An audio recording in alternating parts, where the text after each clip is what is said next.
Préciser que yoon may na loolu le président de la république parce que loolu il est très important maanaam li yoon may président ñu nangul ko li yoon may assemblée nationale ñu nangul ko parce que sànq maa ngi wax article 103 par rapport ak révision bi article 103 bi dafa ne l'initiative de la révision de la constitution appartient concurremment au président de la république et aux députés maanaam ñoom am nañ sañ-sañu président beeg député yi ku ci nekk am nga sañ-sañu nekk à l'initiative de la révision muy benn ñu ne le premier ministre peut proposer au président de la république une révision de la constitution premier ministre mën na ko proposer président de la république ñu teg ci le projet ou la proposition de révision de la constitution est adopté par l'Assemblée nationale selon la procédure de l'article 71 la révision est définitive après avoir été approuvée par référendum ñu ne le projet ou la proposition de révision de la constitution dañ koy adopter définitivement bu fekkee ni dem na ca biir assemblée nationale maintenant pour que la révision boobu soit définitive il faut que ñu jàllale ko au niveau d'un référendum mais ñu ne toutefois le projet ou la proposition n'est pas présenté au référendum lorsque le président de la république décide de le soumettre à l'assemblée nationale comme démb voté nañ adopté li nga xamante ne moom mooy la proposition de révision de la constitution le président de la république moom bu fekkee ni dafa décider woon ni demuñ référendum mën na ko soumettre à assemblée nationale ñu approuver le texte au 3/5 après day nekk définitivement la nouvelle constitution du pays mais bu fekkee ni président de la république nag jaarul foofu moom mën na dem référendum bu ko neexee mu soumettre le projet au référendum loolu article 103 bi moom moo ko wax dem gis naa dégg naa sax ou plutôt le président de l'Assemblée nationale Ousmane Sonko am na benn jurisprudence bu mu cité du 20 janvier 2006 effectivement ci jurisprudence boobu dans son considérant 10 conseil constitutionnel foofu mu ngi doon wax ni bu fekkee ni Assemblée nationale dafa voter projet boo xamante ni révision de la constitution la au 3/5 maanaam la majorité qualifiée vote boobu ça vaut adoption et approbation looloo tax Ousmane Sonko ne moom buy demander le président de la République daf koy demander tout simplement mu promulguer ko conformément à la jurisprudence bi nga xamante ne moom mooy jurisprudence 2006 boobu maintenant foofu li ci mën a am mooy par rapport ak référendum xam nga le président de la République bu ko neexee mu def référendum man jàpp naa ni c'est une perspective tey si le président de la République décide d'aller vers la voie référendaire yoon may na ko l'Assemblée nationale aussi peut saisir le Conseil constitutionnel par requête ne ñun vote bi ñu def au niveau de l'Assemblée nationale conformément à la jurisprudence constante du Conseil constitutionnel jàpp nañ ni ce vote-là vaut adoption et approbation donc le président de la République daf ko war a promulguer bu ko promulguer wul est-ce que Conseil constitutionnel du wax le président de la République mu fixer le décret soit de la promulgation wala ñu woote référendum c'est-à-dire que ce sont des cas qui sont ouverts et les juristes dinañ ci wax parce que fii moom c'est une notion d'interprétation di nga gis juriste bu nekk dina am fu mu ko fële wala fu mu ko fële man la buñ desee ci constante bi maanaam le référendum président yoon may na ko waa léegi nañu waxtaan ci référendum boobu parce que dégg naa Mimi Touré ci conférence de presse mu ne waaw de toute façon référendum le président tànn te référendum boobu président amul benn délai boo xamante ne astreindre na ko donc président moom mooy toog ba heure bu ko neex ma ne mais ñoom ils ne se rendent pas compte mais ñu ngi yàqal président aux yeux du peuple sénégalais parce que man loolu xam nga ban dégg-dégg laa ci am président bëggul dem référendum day def de dilatoire parce que bëggul jàkkaarloog sénégalais ci engagement yi mu leen joxoon moom mais en réalité ñoom ñuy wax président heure bu ko neex lay demee référendum mais loolu mooy définition bu simple bi président bëggul teel a dem référendum jàkkaarloog sénégalais yi ci lan wax leen ne man la ma leen promettre woon génnaat naa ci te tey ji bu ñu demoon référendum maanaam président xam nga dafa ne référendum la te il faut le préciser pour que ça soit très clair bu fekkee dañuy def référendum c'est le texte adopté à l'Assemblée nationale dans son intégralité boobu mooy dem référendum amul virgule bu ci changer c'est-à-dire que texte bi Assemblée nationale voté démb adopté ko boobu intégralement mooy dem au niveau du référendum waaye léegi le président de la République buy dem référendum moom maanaam bu wotee référendum ne woo naa sénégalais ci référendum pour un vote moom lan lay campagne ndax wii lay campagne wala day woo sénégalais ne leen kaay leen ñu dem référendum mais voté leen non ci li ma leen di woo mais c'est-à-dire qu'il faut qu'on respecte le peuple parce que référendum bii lii yëpp lan moo ko war mais les Sénégalais ont déjà répondu par rapport ak li ñu leen bëgg woo référendum pourquoi les Sénégalais ont déjà répondu parce qu'ils ont déjà matérialisé loolu ci ay votel président votel assemblée ci même programme bi li ñuy woote référendum programme la dialogue la ñëpp tënk ko moo tax ba ma gisee avant proposition de loi bi plénière bi am ñu bëri génn on impose le référendum waaw dañoo bëgg contourner le peuple ma ne mais ce n'est pas à l'Assemblée nationale qu'il faut le dire il faut le dire au président de la République parce que vote bi ñu def démb ce n'est pas un obstacle au référendum au contraire day gën a sax baliser le terrain pour un référendum maintenant li ñu ci war a jël benn contradiction bi ma ci noté le président CENI dafa ne duñ ko def parce que gars yi prévoir une compensation financière pour créer organisme boobu mooy CENI commission électorale nationale indépendante moom proposé woon na ko ne dañ ko war a def mu bind ko ci avant projet de loi jàkkaarloog sénégalais discours à la nation wax leen ko assemblée proposé la même chose mu ne loolu mënuñ ko def parce que prévoir uñ waa assemblée nationale compensation financière maanaam état bi amul xaalis bu mu defee organisme boobu ma ne ok c'est bien donc l'état du Sénégal dirigé par le président Bassirou Diomaye Faye amul xaalis bu muy defee organisme boo xamante ni ñëpp a ci dëppandoo ànd mais am na xaalis bu mu organiser référendum ci lan woo sénégalais yi ci le président de la république daf leen di woo ci la mu jotoon a waxtaanee ak ay nit ba ñu tënk ko ak ci li ngeen xam ne yéen voté leen ngoon ko ba pare c'est-à-dire que amuñ xaalis pour un organisme très important qui est une demande nationale mais am nañ xaalis pour woowaat sénégalais ci référendum c'est-à-dire que loolu elle est où la cohérence elle est où la cohérence dans cette posture là moo tax ma jàpp ni gis nga référendum bi je peux comprendre nag lan moo tax ñoom ñu naan président am na temps bi yëpp parce qu'en réalité gis nga muy Mimi Touré muy Abdourahmane Diouf ñooñ di wax noonu ñëpp xam nañ ni leen peuple bi di xoolee c'est-à-dire que ñoom xam nañ ne ils ne sont pas représentatifs de ce peuple parce que man leen laa ko am man leen laa gëm loolu laa mës a xam sax dans l'histoire politique mondiale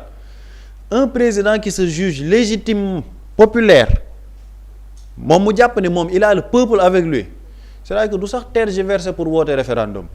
bu gars yi jàppee tag dafa naan semaine prochaine def naa décret bi woote référendum bi kañ la mais bu fekkee ni président maanaam dañuy tënk président naan man am naa ba heure bu ma neex pour woote référendum te boobu. ci moom fi ne bu demee gañewut loolu tamit lan mooy nekk ëllëgam ci wàllum politique. moo tax ma ne ñoom en réalité coow lee fi nekk rek mais waa Diomaye président ñiy wax noonu yëpp ñoom xam nañ seen bopp politiquement ci peuple bi de. bu leen wóoroon ne ils avaient le peuple sénégalais derrière le président Bassirou Diomaye Faye ñoom ñooy yàqamti sax woote référendum pour qu'il y ait la vérité des urnes ñu ne le peuple est derrière le président de la République ñoo xamante ne bu ñu waxee référendum ñu ne président am na temps bi yëpp élection locale am ñuy jéem a ruuma naan ndax est-ce que du ñu reporter élection yi parce que dëkk bi amul xaalis dissolution assemblée nationale le porte-parole de la présidence nee na loolu c'est un pari risqué pour le chef de l'État waaw bu dee ñoom lépp lu ndiroog élection ñu ne ñoom yàqamte wuñ ko mais c'est parce que au fond de xam nañ ne ils ne sont pas légitimes au niveau de ce peuple le président de la république bu ko wóoroon ni peuple baa ngi ci ginnaawam suba mu woote référendum mais contradiction bi ci nekk mooy le président quand même il n'ose pas woote référendum ne sénégalais voté leen non quand même c'est-à-dire que loolu du am boog je l'espère parce que maa ngi doon wax on était collectivement fou mais jàpp naa ne fii moom bu ñu eggoon foofu président woote référendum di woo sénégalais ci ñu woote noo nañu ubbi ay hôpital psychiatrique yu bëri interne fa sénégalais yépp ñu xam ne ñun on est dans une hallucination collective parce que loolu moom mënul nekk histoire monde bi président musul def loolu musul woote référendum ne peuple bi woote leen non loolu moom musul am donc bu ñu demoon ba egg foofu mais franchement ce serait extrêmement grave te li tax lan moo tax ñuy woo sénégalais ci référendum si yàqub xaalis on nous dit que le pays et au 4e sous-sol dëkk bi dafa tar il y a pratiquement pas de marge de manœuvre budgétaire CENI bi nga xamante ne ñëpp dañoo dëppoo woon sax ne kaay ñu def ko président nee na amuñ xaalis bu ñu ko defee mais am nañ xaalis bu ñu defee référendum ci lan peuple sénégalais dama leen di woo ci référendum pour ngeen atte ñu ci li nga xamante ni diggoon naa leen ko 2024 dama cee bëggoon wàcc assemblée ndend déet faaw nga des ci la nga diggee woon li ñu waxtaanee woon ca dialogue ba gars yi ne déet faaw ma respecté ko léegi sénégalais maa ngi leen di woowaat ndax waa assemblée nee nañ man président faaw ma des ci li ma diggoon sénégalais mais c'est-à-dire que c'est pour ça qu'on va organiser un référendum dans ce pays-là perdre des milliards de francs CFA yoo xam ne mënoon nañ ko def feneen ça il faut qu'on respecte le peuple sénégalais te gis nga ñiy wax naan waaw ça ne sert à rien parce que le président de la République de toute façon amul benn délai bu ko kii donc day xaar ba décembre mu tas assemblée bi et puis le projet là ça sert à rien man yéen vous rendez un mauvais service au président parce que loolu xam nga peuple bi lan la ñuy gis président ñemewul jàkkaarloo waat ak peuple bi pour ñu juger ko ci engagement yi nga xamante ni joxe woon na ko donc yéen vous donnez une image du président de la République boo xamante ni ñemewul ñëwaat ci peuple bi pour respecter moom li mu waxoon peuple bi c'est-à-dire que ñi koy jàppale ni ñi koy waxal ay Mimi Touré ak Abdourahmane Diouf moo tax ma ne franchement c'est-à-dire que le président politiquement il doit être aidé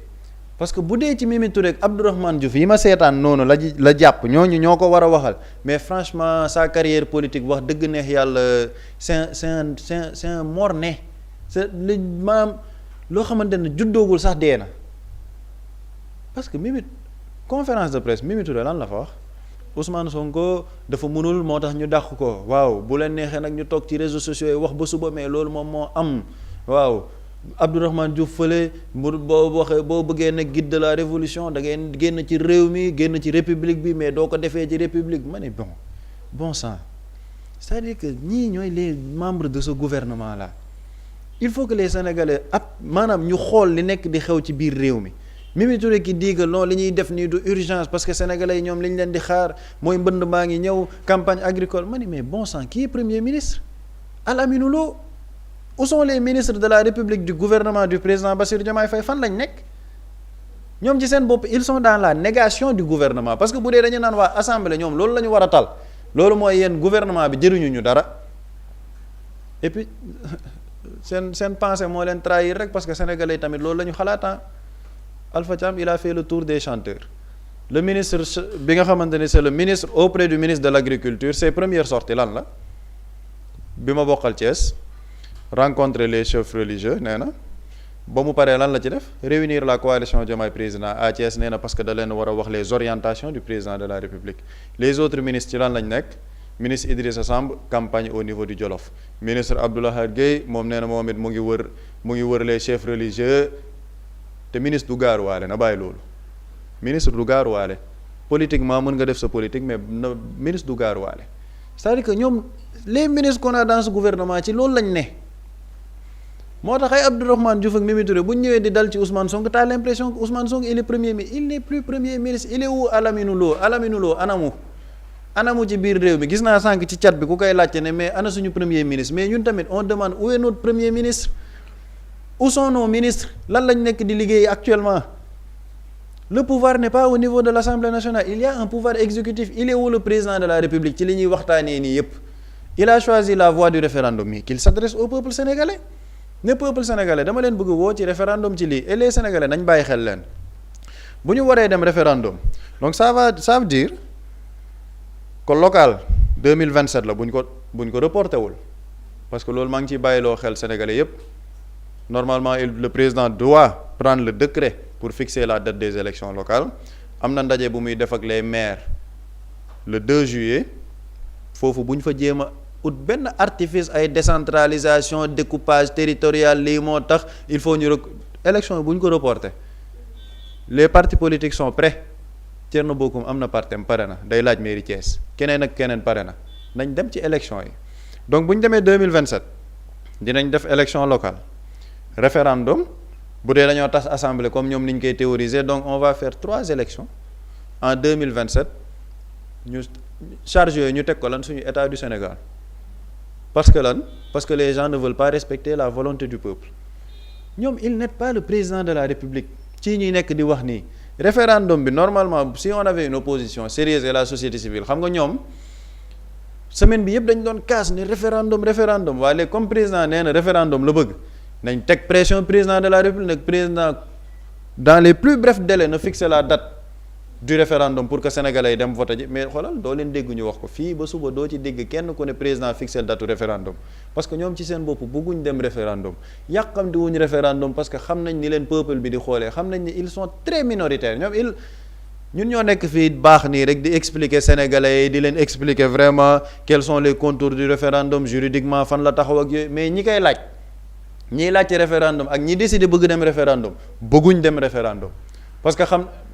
mais bu ñu demee référendum le président perd lamentablement ci référendum boobu mais loolu xam nga lan lay signifier le peuple dit au président de la république que àndatuma ak yow gis-gis mais ça c'est extrêmement dangereux bu ñu naree dem ci élection locale en 2027 bu dee dañoo tas assemblée ñu couplé ko législative locale président tamit perdra encore élection yooyu mais loolu la voie la plus simple pour le président de la république ce sera la démission parce que le peuple vraiment dina toog moment boo xam ne bu loolu amee peuple bi dañ ko wan ne vraiment tu n'es plus légitime politiquement pour nous diriger lenn moo koy dese mooy mu démissionner woy la mu ñëwaat waxtaan ak Ousmane Sonko ne ko Sonko ñun ñoo àndandoo xeex comment on va gérer les 2 années de mandat yi ci des ñiy waxal président ci lii lañ ko bëgg a pousse ci lii parce que man de corset c'est-à-dire que Ousmane Sonko il avait donné 3 théories cohabitation douce cohabitation corsée wala Pastef nekk un parti d'opposition jamono ji mën nañ jàpp ñu ngi ci cohabitation douce parce que démb plénière am na révision constitution tey plénière mu ngi daw débat d'orientation budgétaire donc on est dans une cohabitation douce bu fekkee ne dañoo dem ba tas assemblée pour dem ak yooyu cohabitation corsée mooy am te la cohabitation corsée sax mënul am parce que bu ñu demoon élection législative le président perd mais foofu ce n'est même plus une cohabitation corsée le président doit démissionner man personnellement man loolu laa gëm man bokkuma ak ñi ngi naan bu ñu demee 2027 ñu couplé élection yi président perd dafa war a waxtaan ak waa Pastef ñu tànn premier man gëwuma loolu man li ma gëm mooy bu ñu demoon ñu tas assemblée nationale dem en 2027 couplé les élections législatives locales Pastef gagné majoritairement et que le président perd le président doit démissionner parce que le peuple foofu ban message la ko jox mooy ñun wóolootuñ sa gis-gis ànduñoo ak yow programme peuple bi il ne veut plus être dirigé par le président Bassirou Diomaye Faye donc loolu bu amoon le président doit démissionner man loolu mooy sama gëm-gëm parce que loolu laa jàpp ni loolooy démocratie la démocratie li koy matérialiser mooy la volonté du peuple à travers les urnes quand le peuple wax ni lii mooy sama volonté tout démocrate da nga ko war a respecter à commencer par le président de la république bu ñu demoon 2027 ñu ne couplé nañ élection yi président perd na le président doit démissionner parce que bu boobaa peuple bi wan nañ ko ne àndatuñoo ak yow il démissionne wax ni peuple bi manifestement bokkatuñoo ak man gis-gis je démissionne gars yi préparé intérim bi on organise nos élections anticipées en 2027 ñu dem tàmp beneen président de la république ci man démocratie noonu lay fonctionner te bu fekkee ne ñiy waxal président yépp ci lii lañ ko bëgg a pousse mais alhamdulilah il ne l'aide pas parce qu'ils ont essayé avec le meeting de Mbour gis nañ la fa xew c'est-à-dire que pour ñu réunir quelques personnes c'est un problème ña fa fees del dañ leen a fay président sañul dem dañoo jël photom man loolu ñi ma ko daan gis wax dëgg neex yàlla mooy ku ñuy rëma mooy rew di ko rendre hommage nga teg photom di wax ci moom mais ñoom ils ont fait ça parce que xam nañ la réalité politique du terrain Mimi Touré buy wax naan dem leen seen réseaux sociaux yi wax lu leen neex mais ñoom xanaa amuñ ay jeunes yi nekk ci réseau yi amuñ ñu leen nee nañ am na waa ñoom bu dee dañoo nekk ci réseaux sociaux yi am nañu ay jeunes ana seeni jeunes c'est-à-dire que ana seeni jeunes gis naa ñu def les ñoom am nañ les boucliers de Diomaye am nañ maanaam ñoom section bu nekk am nañ ko mais ñooñu ana ñu démb gis naa benn responsable politique APR ne waa Diomaye président vraiment wax nañ ne ànduñ mais gisuñ leen ci terrain waaje ca wet ba ne ko ñoo ngi nii yëkkate loo baaraam ne ko ñoo ngi nii ma ne ko yow kay da nga waroon wax maa ngi nii waroo wax ñoo ngi nii da nga naan maa ngi nii donc ñoom xam nañ donc le président bu dee ñoom ci lii lañ ko bëgg a pousse mais xayru le peuple est là peuple bi dawuñ demuñ fenn ay nit a fi nekk yore seeni carte bu ñu leen wootee ci urne les gens vont voter pacifiquement démocratiquement tànn fa leen neex ñu tànn ko bu dee nag ñoom ci lii la ñu woo président mais xayrun on a qu'à y aller mais je pense que il n'est pas le président ak narratif bi ñu bëgg jaay parce que li ñuy présenter sénégalais mooy le président ñemewutal jàkkaarloo ak yéen laaj leen la nga xamante ni mooy engagement yi mu jëloon. Buri mu mel ni waxi ki nga xamante ni moom mooy référendum yi ñuy ruumandaat dégg nañ Mimi Touré mu ne président mën naa dem ci ay référendum waaye amul tamit benn délai boo xamante ni moom moo ko tënk ndax njortoon ni loolu stratégie la boo xamante ni bu ñu bëgg a teg pour ralentir li nga xamante ni moom mooy li ñu voté te war ko promulguer. waaw man dama jàpp ni ay Mimi Touré bon seeni wax moom da ngay ree ba tas daal maa ngi gis sax depuis bi ñu defee seen conférence de presse ñu bari ku ci nekk la nga jibaloon à travers benn meeting ñu tegalaat la ko donc je pense que c'est des gens yoo xamante ne ni xibaaru ñuy jibal dafay dépendre de les intérêts actuels. Maintenant ci référendum boobu noonu il faut même juger la pertinence parce que Sénégal dafa bëri ay tappalekat yoo xam ni tey on parle de référendum dama ci jël benn organisation nee na ñoom ñooy aar suñu constitution def nañ sax benn pétition bon publicité gratuite bon nañ ko génnee kii sarax il paraît que depuis plusieurs jours 2000 signataires la ñu am qu'est-ce qu'ils ont dit juste damay ñëw ci pertinence parce que dañu ne Pastef dañ ne dañuy adopter une loi parce que ñoo am majorité ñoom la askan wi votel boog c'est-à-dire que ñi askan wi votel am nañ tey cette légitimité populaire pour doxal ñu ne non parce que la majorité parlementaire ne représente pas la quasi-totalité des Sénégalais maanaam mënuñoo jàppee ni ñoom bu ñuy voter dañuy voter au nom du peuple parce que ñi leen fal représenté wul peuple parce qu'on parle de 18 millions d'habitants alors que ñi leen fal représenté wul 50% des populations déjà c'est un exemple bête mais aussi un argument boo xamante ni nii boo xam ni taxawul parce que dama ci gisaat beneen tappalekat muy tappalekat yi lancé signataire yi et pourquoi ma leen wax tappalekat parce que li ñuy mbubboo quoi c'est des gens yoo xam ne bu ñu demee bitim réew dañ ne man la ñuy waxal man te santuma leen ko bu ñu ma waxal parce que tappale nañu caaxaan te naa la wax la moo tax ci tappale la ñu nekk dama gis ci seen kii bi ñu wax ni ànduñ ci loi bi parce que la majorité parlementaire ne représentée par les Sénégalais ñu ne ci benn pàcc seen texte en définitive la démarche de la proposition de loi numéro 17/2026 s'écarte sensiblement tant dans sa forme que dans sa méthode de l'esprit même des assises fondées sur la participation large, la recherche de consensus national et la légitimité populaire directive via le référendum. Déjà lii dara du ci dëgg ñu ne loi numéro 17 bi li nga xamante ni nii démarche bi waa Pastef de muy proposition de loi bi àndul ak wala boog dafa jéggi dëppoowul ak la nga xamante ni nii mooy esprit même des assises fondées sur la participation large loolu du dëgg. am nañ ay concertation large concertation bi y avait des politiques de la société civile kilifa diine kilifa aada étudiants yi sax ña nga fa woon ay étudiants boobu ñëpp a nga fa woon donc bu ñu nee participation large loolu amul déjà la recherche de consensus national si consensus am na dans le rapport bi ñu tëgg jébbal ko le président dañu lister les points yi nga xamante ni nii dañ ci am ay consensus ay déggoo ñu ne ñëpp ànd nañ ci loolu am na.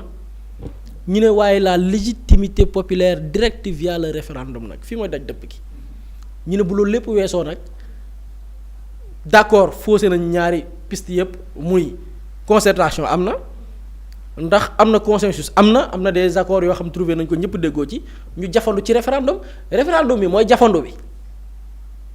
xam nga bi ñuy def réforme ñu ne président de la république par exemple jarul dialogue parce que askan wi la fal jox la ne la sa programme moo ñu doy yóbbu ko assemblée ñu voté ko nga doxal lii doy na président ne non foog ñu concerté wu finalement on s'est rendu compte que concertation ba amul njariñ ndax président ba dem na ba ci biir tànn ca la ko neex amandé ko kon concertation bi amul njariñ consensus am na mais point yi nga xam ne ñëpp dañ ci ànd président sepp na ci lu ko neex ne du ko doxal léegi moo tax ma ne référendum bi jafandu la lay la et pourquoi ma ne lay la référendum tamit léegi dañ ne parfois vraiment une question bête une réponse bête quoi dañ ne par exemple législative bi ou bien la 15e législature li ñu def teguñu ko ci yoon parce que amul référendum mais aussi ñi leen voté représenté wuñ askan wi ok léegi nañ jël exemple c'est-à-dire que une question bête une réponse bête assemblée bii Pastef jiite ñaata ñoo leen voté parce que nee na ñu néew lañ ci askan wi 1,991,770 sénégalais ñoo leen voté ñu ne loolu représenté wul askan wi léegi nan la ñu mën a def waa ñu leen waa léegi d'accord nañ léegi ñi wax dëgg yàlla ñuy représenté ci askan wi léegi naka la ñuy def ñu ne ñu waa léegi référendum la ñuy def parce que ñoom ñëpp ci référendum la ñu ànd référendum moo mën a tax ñu xam les askan wi décidé Sénégal kañ la mujjee def référendum en 2016 balaa muy ñëw ci ñaata ñoo xam ñaata ñoo voté pour ñu adopter benn constitution 1,367,592 personnes ci 18 millions de Sénégalais référendum bi ñu def modifier constitution bi en 2016 1,367,590 personnes ñoo tànn pour ñu modifier suñu constitution maanaam yow nangul nga 1,367,592 personnes tànn ngir ñu soppi suñu constitution mais nanguwoo 1,991,770 yu ay sénégalais tànn ne yéenay suñu représentant pour voter ñu ay loi ngeen ne déedéet du ngeen tànn parce que vous êtes minoritaire c'est-à-dire que lii lan la tappale la 1 million référendum damay jël parce que on parle de référendum nu ñu jël ci référendum bi mujj bi ñu modifier suñu constitution en 2007 lan lañ dindi lan lañ coppi fukki poñ la ak juróom la ñu jël sénégalais yi voté ñu tànn seen kaa leen voté lii pour ñu soppi suñu constitution modernisation des partis politiques et foofu dinaa ci dikk la participation des candidats indépendants à tous les types d'élections ñi nga xam ne faruñ ci benn parti politique bépp élection ñu mën cee bokk la promotion de la gouvernance locale et du développement territorial par la création du Haut Conseil des collectivités territoriales Haut Conseil territorial bi ay milliards la ñu doon coûter te amaluñu njariñ ci point yi la bokk la connaissance de nouveaux droits aux citoyens droit à un environnement sain sur les patrimoines fonciers et sur les ressources naturelles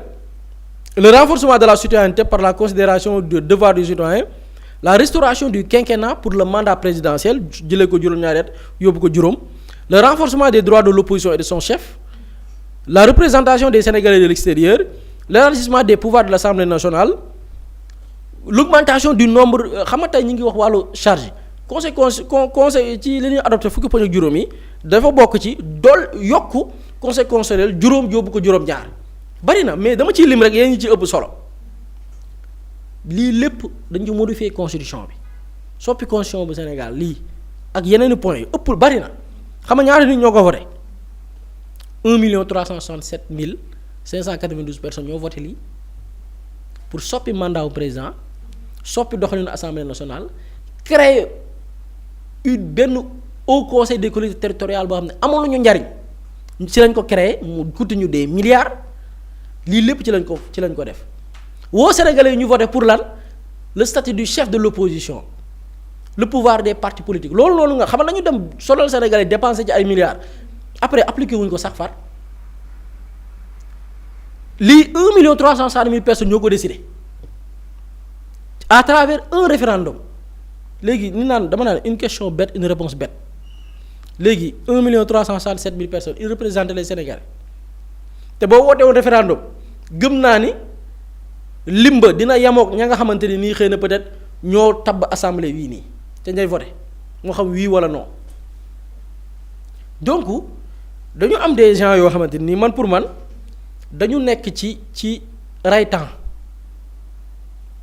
c'est-à-dire que on veut nous dire man pour man lañ ko wax mu jeex mun nañ jàkkaarook Sénégalais vraiment en toute honnêteté ne lépp lu ñu fi defoon ci ay waxtaan ak yépp nag bon amul njariñ quoi nañ fi bàyyi li fi nekkoon pour man loolu nañ ko assumer c'est-à-dire que am na lu fi Macky Sall bàyyi am na ay mbir yi fi nekkoon lépp daal nañ ko bàyyi na woon fa woon ñu bàyyi ko noonu continuer ak mbir yi na may noonu ak Macky Sall ñu assumer ko mu jeex bàyyi Sénégalais yi nag mais ñu liggéey mu jeex parce que man dama jàpp ni Pape Samba dafa souligner benn aspect bu am solo mooy Mimi Touré mënoon na ni dañ koy yóbbu soumettre au référendum yam ci maanaam mbir mi dañ koy yóbbu référendum mais elle a jugé utile préciser que saa yu ko neexee nag loolu mooy bu ñu neexee duñ ko def dafa ñuy neex ñu def ko parce que loolu la ñuy suuta c'est-à-dire que même l'idée même de faire référendum est-ce que pouvoir bi sax bëgg na ko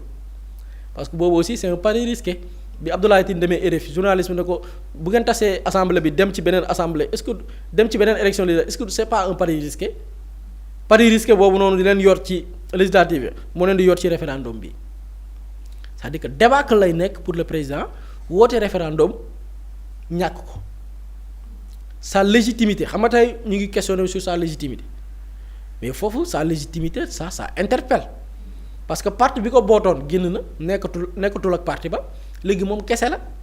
dañ koy natt ba xam légitime na ou pas à travers les urnes et boobaa ba même Pape Samba li mu wax dafay poser waar comme question même par rapport ak sa légitimité bu tasee bu ci boolee def référendum bëgg a organiser ay élections législatives anticipées bu ko tasee loolu lépp dafay mettre en jeu li nga xamante ni mooy sa légitimité et président bu demee ay élections yoo xamante ni ñàkk na ko Macky Sall mi ngi ñàkk élections yi en 2022 dafa dem local 2022 ñàkk maire yi gën a am solo ci dëkk bi dem ci élection législative amul une majorité absolue il a fallu que Pape Diop ñëw jàppale leen ñu mën a am une majorité boobu ñëpp xamoon nañ ni liy analyser élection xam nañ ni le pouvoir c'est mort ñàkk na ko donc le président bu duggee ci ay référendum tas assemblée nationale dina def benn test boo xamante ni soit dafay rafetal rek génn gu rafet lay préparer rek maintenant nag maintenir le flou on est en politique nga bàyyi mbir yi ni mu mel promulguer loi ba jàmm na ñooy au moins sax mën nañ ko ne sax di nax nit ñi mën nañ ko ne sax di nax nit ñi way wut stade duy ko ba mu fees yooyu mën nga ko ne xoolal mën nga ko ne nax nit ñi sax am naa popularité am naa légitimité mais boo demee référendum da ngay tester sa bopp nga dem local da ngay tester sa bopp te bu boobaa nag peuple ba day tranché c'est-à-dire que yow bés bu rafet rek ngay xaar est-ce que le président dina jël risque boobu bon li naan dina xam ne muy tojee bopp jana xam. Muslay Immo Sénégal moo ñëw taxawu leen indi ay saafara ci jafe-jafe yi ngeen di dund ci wàllum immobilier yow mi bëgg a jënd terrain yow mi bëgg a jënd kër wala tabax jokkool ak Muslay Immo da nga am sa kër bëgg ku la ko terrasseel wala nga am sa tool bëgg ku la ko lotiseel defal la ko ay terrain Muslay Immo daf leen koy jàppandil gunge leen ci anam gu mucc ayib ku am sa kër itam te nekkoo ci biir réew mi bëgg ku la ko toppatool gérer la ko Muslay Immo moo ci gën a gaaw gën ci wóor yow mi bëgg a defaraat sa kër wala nga bëgg a toxu te bëgg ku la ko nettoyer ba sax nga bëgg a defar plan architecte plan béton armé wala nga soxla ay conseil ci wàllum immobilier contactel Muslay Immo Sénégal ci 77 887 25 13 77 887 25 13 man ngeen itam abonné ci seen YouTube bi di Muslay Immo Sénégal ngir yeneen i xibaar ak Muslay Immo Sénégal jaaxle jeex na ci wàllum dëkkuwaay. Quand l'immobilier devient une évidence, contactez-nous.